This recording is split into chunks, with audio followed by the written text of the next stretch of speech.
اس کو میلاد النبی کہہ کر اور پھر دنیا میں اس کو رائج کیا ہو،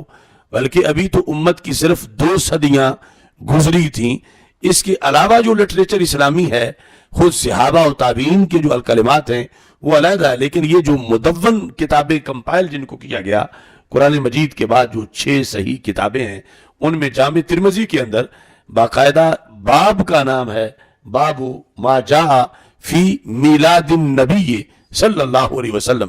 کہ رسول اکرم صلی اللہ علیہ وسلم کے میلاد کے بارے میں جو کچھ آیا ہے حدیث میں، اس کا اس میں ذکر کیا جائے، ما جاء فی میلاد النبی صلی اللہ علیہ وسلم۔ تو اس بنیاد پر یعنی میلادی ہونا، میلادی کہلوانا، میلاد منانا، یا میلاد کا لفظ، یا میلاد ہاؤس، یا محفل میلاد، یہ کوئی گھڑی ہوئی اصطلاحات نہیں کہ بعد کے مسلمانوں نے ایسا کر دیا ہو، بلکہ ائمہ نے جو بدعت سے دور تھے اور سنت کے محافظ تھے، ان اماموں نے اپنی کتابوں کے اندر پورے ابواب جو ہیں اس سلسلہ میں قائم کیے کہ رسول اکرم صلی اللہ علیہ وسلم کی آمد، ولادت، آپ کے میلاد کا تذکرہ۔ اور یہ بات اس لحاظ سے بھی بڑی اہم ہے کہ ہمارے عقائد میں سے ایک اہم عقیدہ ہے عقیدہ ختم نبوت۔ عقیدہ ختم نبوت کا جو بیان ہے وہ موقوف ہے میلاد نبی صلی اللہ علیہ وسلم پر۔ یعنی اگر رسول پاک صلی اللہ علیہ وسلم کی ولادت ہی نہ ہوتی تو ختم نبوت کا عقیدہ کیسے بنتا؟ یعنی ختم نبوت کا عقیدہ بنا ہی تب جب سرکار تشریف لے آئے، اور وہ تشریف لانا ہے مولد النبی یا میلاد النبی، یہ دونوں لفظ عربوں میں رائج ہیں، مولد النبی صلی اللہ علیہ وسلم یا میلاد النبی صلی اللہ علیہ وسلم۔ تو اب میلاد سرکار تشریف لائے تو پھر آگے رحمت ہے سارے جہانوں کے لیے، تشریف لائے، بشیر ہیں، نذیر ہیں، سراج منیر ہیں، سمیع بصیر ہیں، یہ ساری صفتوں کا اظہار جس وجہ سے ہوا وہ وجہ میلاد ہے۔ تو اس بنیاد پر یعنی سیرت کا ہر باب محتاج ہے کہ اس کے تذکرے سے پہلے میلاد کا ذکر ہو، اور عقیدہ ختم نبوت وہی بیان کر سکتا ہے جو میلاد النبی مانتا ہو۔ اگر کوئی شخص میلاد النبی ہی نہیں مانتا تو سرکار کو آخری نبی کیسے مانے گا؟ یعنی آئے ہیں رسول پاک صلی اللہ علیہ وسلم، دنیا میں آپ کی ولادت ہوئی ہے، تو پھر یہ خاتم النبیین ہے۔ دنیا میں آنے کے لحاظ سے عالم ارواح کی اصطلاحیں، ان کے احکام جدا ہیں، اگرچہ آپ کا نام پہلے بھی اس وقت بھی خاتم النبیین تھا، لیکن جب دنیا میں تشریف لائے تو تشریف لانے کے بعد رسول پاک صلی اللہ علیہ وسلم آپ ملجا ہیں، مأوا ہیں، مشکل کشا ہیں، حاجت روا ہیں، شمس الدحا ہیں، بدر الدجا ہیں، بشیر النذیر ہیں، سراج منیر ہیں، رحمت للعالمین اور خاتم النبیین۔ یہ سارے عہدے جو ہیں ان کی جو بیس ہے، اس بیس کو میلاد النبی صلی اللہ علیہ وسلم کہا جاتا ہے۔ تو اس بنیاد پر یعنی ان سب کے مقابلے میں اس کا منانا لازم ہے، اس لیے 14 صدیوں میں امت اس کا اہتمام کرتی آئی ہے، ورنہ تو یہ ضرور لائق ہے کہ سرکار کے 99 ناموں میں ہر نام کے جلسے ہوں، یا 99 سے بھی زائد نام ہیں، ان میں سے ہر نام کے جلسے ہوں، مگر وہ سارے جلسے جس جلسے پر مرتب ہوتے ہیں وہ جلسہ میلاد النبی صلی اللہ علیہ وسلم کا جلسہ ہے۔ تو اس بنیاد پر عید میلاد کا زیادہ اہتمام کیا جاتا ہے۔ اور پھر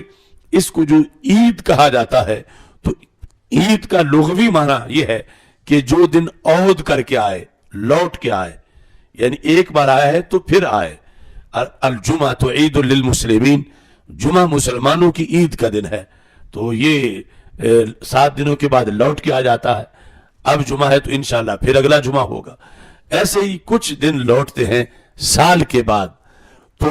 ان پر بھی لفظ عید بولا جاتا ہے۔ اور پھر مطلقاً خوشی کا جو موقع ہو اس کو بھی عید سے تعبیر کیا جاتا ہے۔ تو یہ جس جہت کو بھی سامنے رکھیں،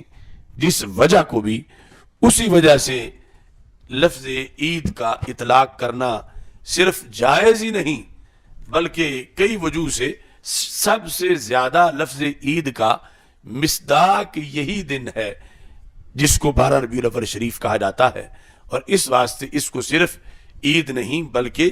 عیدوں کی عید سے تعبیر کیا جاتا ہے۔ اب تیسرے پارے میں ہے خالق کائنات جل جلالہ نے مختلف انعامات کا یہاں بھی ذکر کیا، اور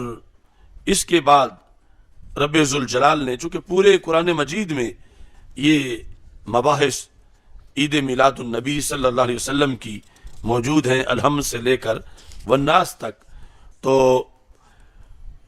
خالق کائنات جل جلالہ نے جس وقت حضرت عیسیٰ علیہ السلام کا تذکرہ کیا اور حضرت عیسیٰ علیہ السلام کی جو دعائیں تھیں ان کا خالق کائنات جل جلالہ نے ذکر کیا قرآن مجید برہان رشید کے اندر، تو اس میں یہ ہے کہ انہوں نے یہ دعا مانگی، انزل علینا مائدۃ من السماء تکون لنا عیدا، اے اللہ تو ہم پر آسمان سے مائدہ کا نزول کر، آسمان سے مائدہ کا نزول کر، وہ مائدہ کا نزول کیا بنے، وہ ہمارے لیے عید بن جائے۔ یہ سورہ مائدہ ہے، 7واں پارہ ہے، اس کے اندر یہ الفاظ موجود ہیں، اذ قال الحواریون یا عیسیٰ ابن مریم هل یستطیع ربک ان ینزل علینا مائدۃ من السماء، جب حواریون نے کہا، عربی زبان میں حواری کہتے ہیں مخلص صحابی کو، یعنی اردو پنجابی میں تو کسی کے جو چیلے ہیں ان پر لفظ حواری بولا جاتا ہے، یعنی حواری کو اتنا اچھے معنی میں نہیں بولا جاتا، لیکن عربی زبان میں مخلص اصحاب کو حواری کہا جاتا ہے۔ اذ قال الحواریون یا عیسیٰ ابن مریم، جب حواریون نے کہا کہ اے عیسیٰ بن مریم هل یستطیع ربک ان ینزل علینا مائدۃ من السماء، کیا تمہارا رب یہ کر سکتا ہے کہ وہ ہم پر آسمان سے مائدہ کا نزول کرے؟ تو حضرت عیسیٰ علیہ السلام نے پھر دعا کی، قال عیسیٰ ابن مریم اللہم ربنا انزل علینا مائدۃ من السماء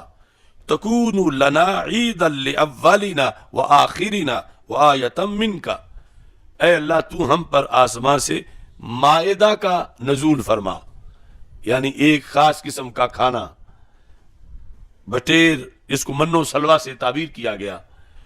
تو یہ اترنا کیا بن جائے، تکون لنا عیدا، یہ ہمارے لیے عید بن جائے۔ تو یہ لفظ عید قرآن مجید میں استعمال ہے، تکون لنا عیدا، اللہ کے ایک نبی ایک چیز کے بارے میں لفظ عید بول رہے ہیں، اگر من و سلوہ کا نزول ہو جائے تو عید بن جائے۔ تو ایک طرف ہے من و سلوہ کا نزول اور دوسری طرف ہے خدا کے آخری رسول، تو من و سلوہ کا نزول قرآنی نقطہ نظر میں عید بن سکتا ہے کہ نازل ہو من و سلوہ تو عید ہے۔ تو جب رسول اکرم نور مجسم شفیع معظم صلی اللہ علیہ وسلم کی جلوہ گری ہو تو اس کے لیے تو پھر عید کا لفظ چھوٹا ہو جائے گا، یعنی وہ عیدوں کی عید ہے، لیکن کم از کم عید تو اسے ماننا چاہیے کہ وہ دن آیا تو پھر سارے عیدیں ہمیں میسر آئیں۔ اور پھر یہی بھی پتہ چلا کہ کچھ لوگ کہتے ہیں کہ عید اگر تم مانتے ہو عید میلاد النبی صلی اللہ علیہ وسلم تو پھر اس کی نماز کون سی پڑھتے ہو؟ اگر یہ عید ہے تو تم میں سے کئی لوگ عید کے دن روزہ کیوں رکھ لیتے ہیں؟ چونکہ سرکار کی ولادت کے دن روزہ رکھنا مسنون ہے۔ تو یہاں سے یہ واضح کیا گیا کہ ہر عید کی یہ شرط نہیں کہ اس کی کوئی نماز بھی ہو، کچھ عیدیں نماز والی ہوتی ہیں، یعنی ان کی نماز ہوتی ہے عید الفطر عید الاضحیٰ، اور کچھ عیدیں وہ ہیں عیدیں تو ہوتی ہیں مگر ان کی نماز نہیں ہوتی۔ کچھ عیدیں وہ ہیں کہ عید کے دن کھانا کھائیں وہ ثواب ملتا ہے، نہ کھائیں تو اللہ کی ضیافت سے اعراض بنتا ہے، اور کچھ عیدیں وہ ہیں کہ جن دن اگر روزہ رکھ لیں تو ثواب ملتا ہے، جو رسول پاک صلی اللہ علیہ وسلم کی آمد کے دن کی عید ہے، یہ بھی عید ہے۔ اب یہاں اگر کوئی اس کے اہتمام میں روزہ رکھتا ہے تو یہ نہیں ہوگا کہ یہ اس بندے کی طرح جس نے عید الفطر کو روزہ رکھ لیا ہو، یہ ویسا نہیں ہوگا، چونکہ نبی اکرم صلی اللہ علیہ وسلم نے عید کا جو اطلاق کیا ہے وہ جمعے پر بھی کیا ہے، اور جمعہ کھایا پیا بھی جاتا ہے جمعے کے دن۔ کوئی کہتا نہیں کہ اگر جمعہ مسلمانوں کی عید ہے تو پھر جمعے کا روزہ کیوں رکھتے ہو، روزہ بھی رکھا جاتا ہے۔ اور پھر کچھ لوگوں کا یہ خیال ہے، وہ کہتے ہیں اسلام میں صرف 2 عیدیں ہیں، یہ تیسری عید بریلویوں نے بنا لی۔ تو اسلام میں صرف 2 عیدیں ہونا یہ کوئی اصطلاح نہیں، کوئی قانون نہیں، کوئی شریعت کا ضابطہ نہیں، کوئی آیت نہیں، کوئی حدیث نہیں، بلکہ رسول اکرم نور مجسم شفیع معظم صلی اللہ علیہ وسلم کا فرمان سنن نسائی میں، سیاستہ میں سے سنن نسائی میں موجود ہے کہ آپ نے ایک حدیث کے اندر 5 عیدوں کا ذکر کیا، حالانکہ ابھی اس میں عید الفطر کا نام ہی نہیں لیا۔ پتا چلا کہ وہ جو 5 کا ذکر کیا تو وہ 5 بھی آخری فکر نہیں کہ صرف 5 ہیں، 5 کے علاوہ نہیں، لیکن 5 تو جب ایک حدیث میں ہے تو وہ لوگ کہاں گئے کہ جن کے نزدیک ہیں ہی 2 صرف۔ تو رسول پاک صلی اللہ علیہ وسلم نے فرمایا 9 ذو الحج کے بارے میں، جو عرفہ کا دن ہے، جس دن عرفات میں وقوف کیا جاتا ہے، یوم عرفہ و یوم النحر و ایام التشریق عیدنا اہل الاسلام۔ فرما 9 ذو الحج بھی اہل اسلام کی عید ہے، 10 ذو الحج بھی اہل اسلام کی عید ہے، 11 ذو الحج بھی اہل اسلام کی عید ہے،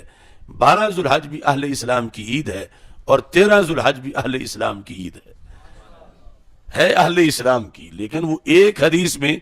5 عیدیں تو وہاں ذکر ہیں، تو وہ کس دنیا میں رہتے ہیں جو کہتے ہیں کہ عیدیں صرف 2 ہیں؟ اور وہ 5 عیدیں ایک حدیث میں ذکر ہیں کتاب الحج سنن نسائی کے اندر، اور ابھی ان کے اندر جو عید الفطر ہے اس کا تو ذکر ہی نہیں، تو چھٹی تو وہ پھر ساتھ ہوگی۔ تو اس طرح یعنی کئی اعیاد ہیں اسلام کے اندر، اور ان سب عیدوں سے بڑی عید